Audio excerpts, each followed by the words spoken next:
That fresh morning. That fresh morning. Avec Mosley, on parle de quoi ce matin? L'attaque des bateaux? Non. L'attaque des pirates? Non. On n'a pas plus d'informations qu'il n'en faudrait pour parler de l'attaque qu'a subi les bateaux. On en rit un peu, mais c'est déplorable parce qu'il y a eu le décès d'un compatriote et c'est vraiment regrettable. Donc c'est aussi l'occasion de présenter nos condoléances à la famille, mais également à ses collègues et constater que bon, on n'a pas toujours toutes les informations qui tournent autour de cette question-là, parce que quand même, on aurait voulu que lors du discours, du moins on va dire du communiqué ou de la communication du porte-parole du gouvernement, qu'on ait plus d'informations. Est-ce qu'on a pu identifier l'origine ou encore l'identité des assaillants? On ne sait rien.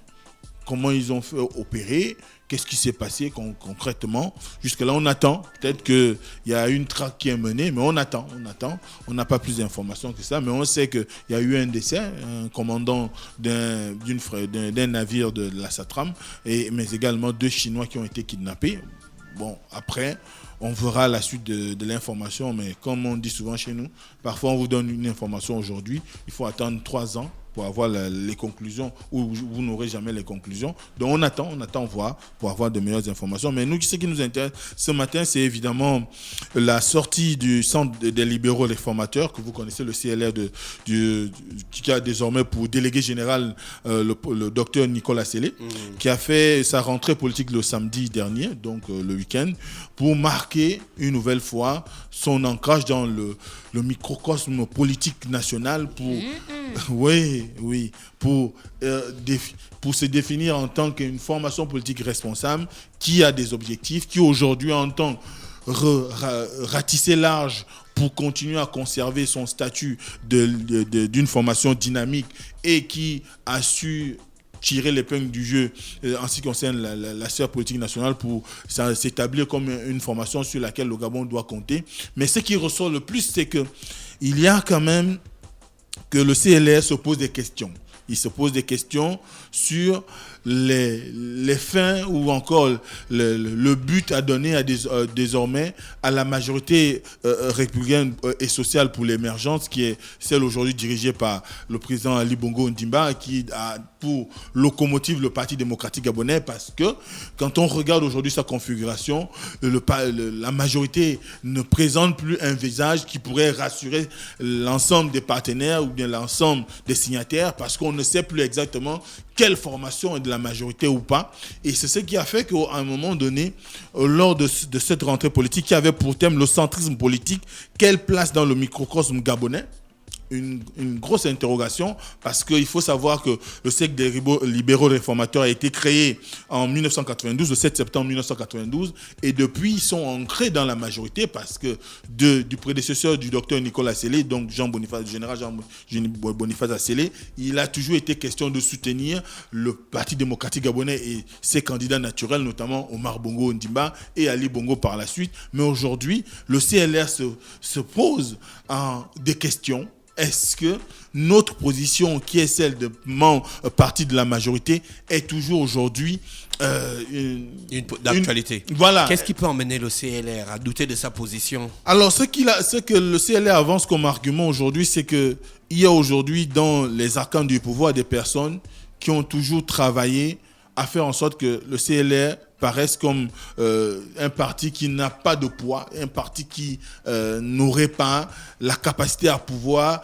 aller au-delà du simple soutien, du simple alignement derrière le PDG. Et d'ailleurs, c'est le PDG qui est surtout critiqué par le docteur Nicolas Sellé. Elle estime que le CLR, le PDG a toujours travaillé à déstabiliser le CLR. Elle en vaut pour preuve les démissions qu'il y a eu à la suite de l'élection présidentielle de 2016 dans sa formation. D'ailleurs, oui, vous souviendra que j'avais dit ici que Alexandre Désiré Tapoyo avait fait un comeback dans le parti, alors qu'il en était parti pendant la campagne de 2016 pour le candidat Ali Bongo Ondimba. Ça sous-entend qu'il y avait quand même une idée derrière la tête du PDG pour pouvoir déstabiliser son partenaire. On voit le cas de Luan Zondo qui n'est pas une moindre personnalité politique en ce qui concerne le 4e arrondissement de Libreville. Beaucoup de personnes savent qu'il a été un hiérarque du CLR et à la suite d'un certain nombre de tractations,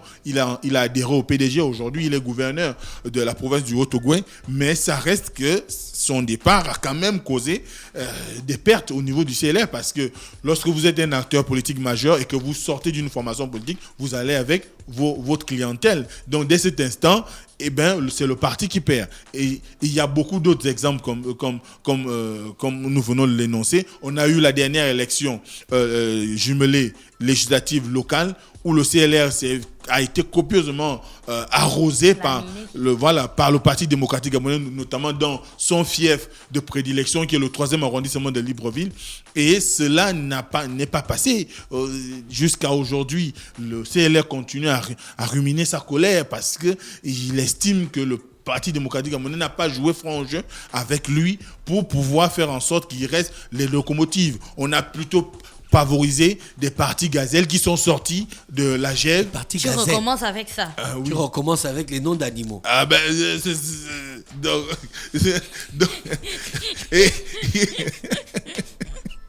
Donc, évidemment, on a vu comment il y a eu une nouvelle reconfiguration de la majorité sans qu'elle ait eu à se retrouver pour décider de l'entrée ou de la sortie de X ou Y.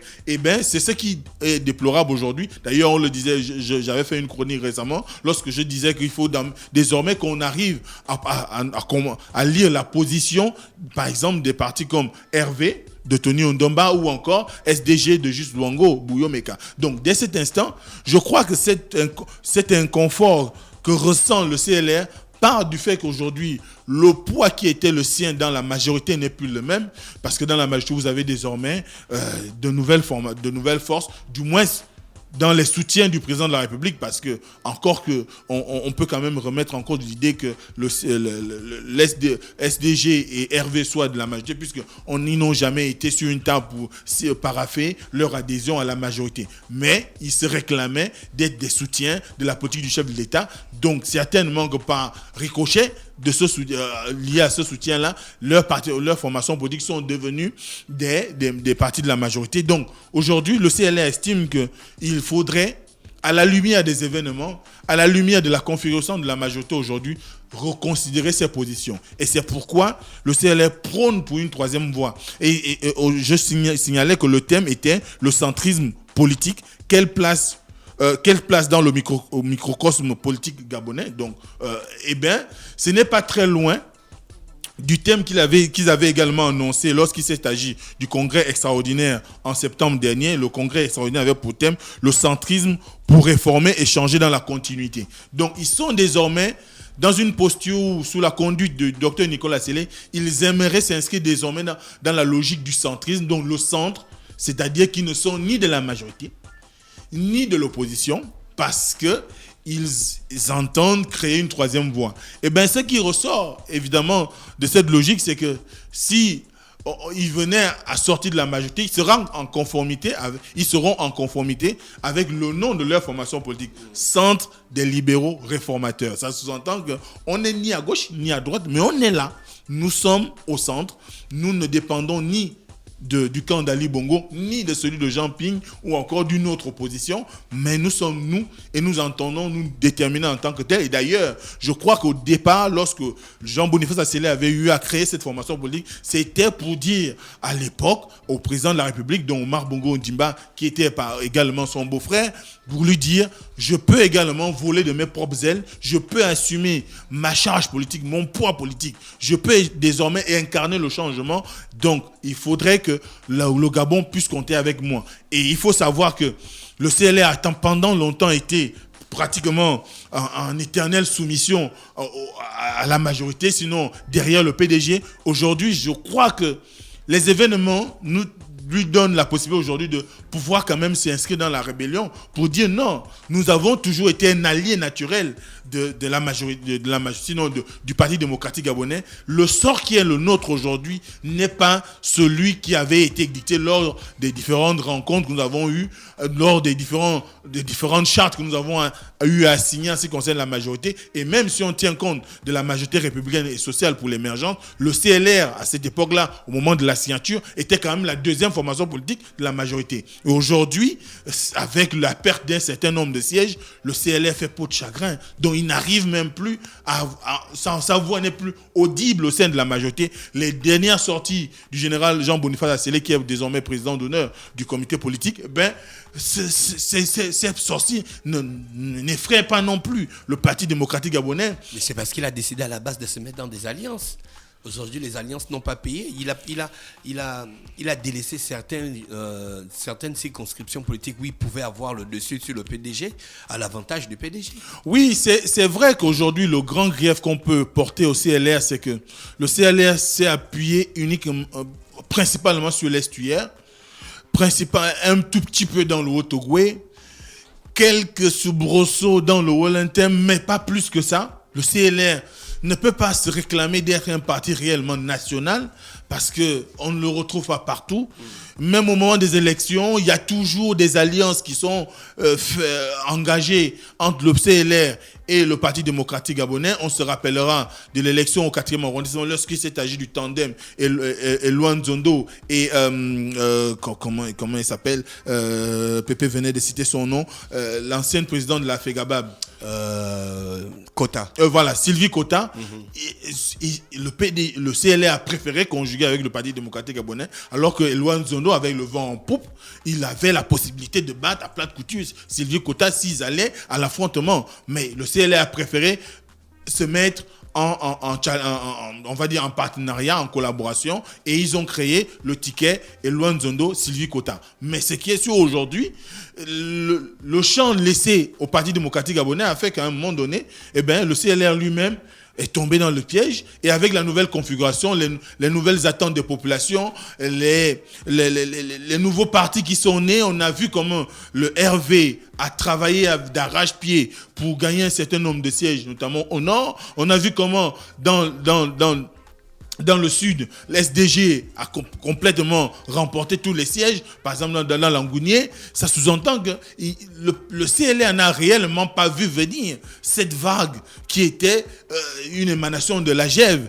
Mais toujours est-il que quand on regarde aujourd'hui, le CLR pêche par le nombre d'alliances, le nombre de compromis qu'il a eu à faire avec le PDG, et c'est ce qui traduit aujourd'hui la politique qui est la sienne. Maintenant, après, est-ce que le docteur Nicolas Assélé aura le courage de dire, au vu et au su de tout le monde, qu'elle est prête à engager le CLS sur la voie de la sortie de la majorité? Parce que quand même, il n'y a pas eu que des moments difficiles avec le PDG. Le ménage n'a pas toujours été un ménage où il y avait rien que du tumulte. Pas le ménage à toi. Voilà. Il y a quand même eu des bons moments, des moments où le CLR également a participé à un certain nombre de coalitions, par exemple de gestion des municipalités, ou encore de triumvirat dans la gestion d'un certain nombre de sièges. Quoi ça? Triumvirat. Donc, tu sais ce que ça veut dire, ça? Voilà. En tout cas, il y a 3 dedans. Voilà.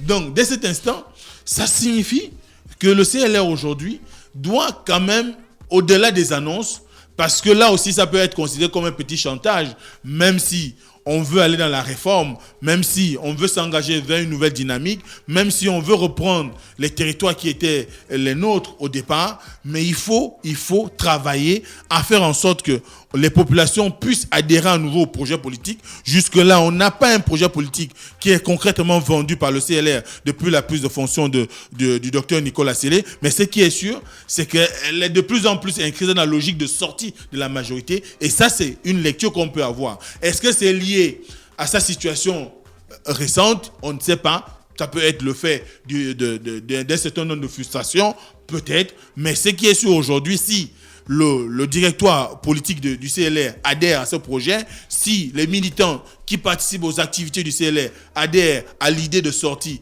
éventuelle de la majorité, ça sous-entend que derrière, il y a un vrai programme qui sera présentée. Est-ce que cette annonce ne va pas aussi dans le sens de pouvoir déjà annoncer les couleurs pour la prochaine élection présidentielle? Parce qu'il vous souviendra qu'au moment où le docteur Nicolas Sellé prenait les rênes du CLR, on disait qu'elle avait des prétentions présidentielles. On ne sait pas. Mais ce qui est sûr, c'est qu'aujourd'hui, il y a réellement une lecture qui se fait au sein de la majorité, une lecture qui se fait au sein des partis de la majorité. Certains, comme le CLR, envisagent désormais de sortir. Et ça, c'est une interpellation à l'égard du président de la majorité, qui est Ali Bongo Ondimba, pour dire quel est aujourd'hui l'objectif visé, quel est le chemin à parcourir désormais, quel est le but que nous nous fixons désormais dans la majorité. Est-ce que nous sommes désormais inscrits dans la logique qui veut que, bon, chacun fait ce qu'il veut, ou la majorité est devenue caduque? On ne sait pas. D'accord. Est-ce que c'est un rassemblement juste d'intérêt aujourd'hui? On ne sait pas. Donc il revient à Ali Bongo Ondimba, qui est le président de la majorité, de pouvoir convoquer l'ensemble des formations qui ont été signataires de la charte de la majorité républicaine et sociale pour l'émergence, pour désormais fixer le cap et indiquer la voie à suivre, rassurer ses partenaires politiques pour que finalement on qu'ils préparent les élections de 2023 avec sérénité, ou auquel cas, ceux qui vont exprimer le besoin de sortir de cette majorité-là, eh bien qu'ils aillent faire leur militantisme autrement et ailleurs, en sachant qu'ils ont eux-mêmes choisi avec beaucoup d'abnégation et de courage l'ambition de transformer le Gabon, parce que le parti, quand on crée une formation politique, c'est aussi une réalité. On est d'abord amené à prendre le pouvoir, et le CLR dit, ou dans sa devise, dit que le pouvoir appartient à la base, et certainement que la base soutiendra le docteur Nicolas Sellé pour s'inscrire dans la logique du centrisme qui est déjà balisé par des personnalités telles que Gérard Elangema ou encore Raymond Donsima, qui eux aussi se réclament du centre. On verra, peut-être qu'il y aura on va dire, un rassemblement des centristes pour pouvoir faire en sorte que le Gabon puisse avoir une troisième voie capable de proposer autre chose que ce que la majorité de l'opposition nous offre aujourd'hui. Merci Mosley qui était avec nous ce matin sur les 104.5 Urban FM, la station urbaine dans le Da Fresh Morning, le réveil matinal au plus de la capitale, sur la radio la plus de la capitale. On va retrouver René Ruth pour l'horoscope des auditeurs. René Ruth, bonjour. Da Fresh Morning.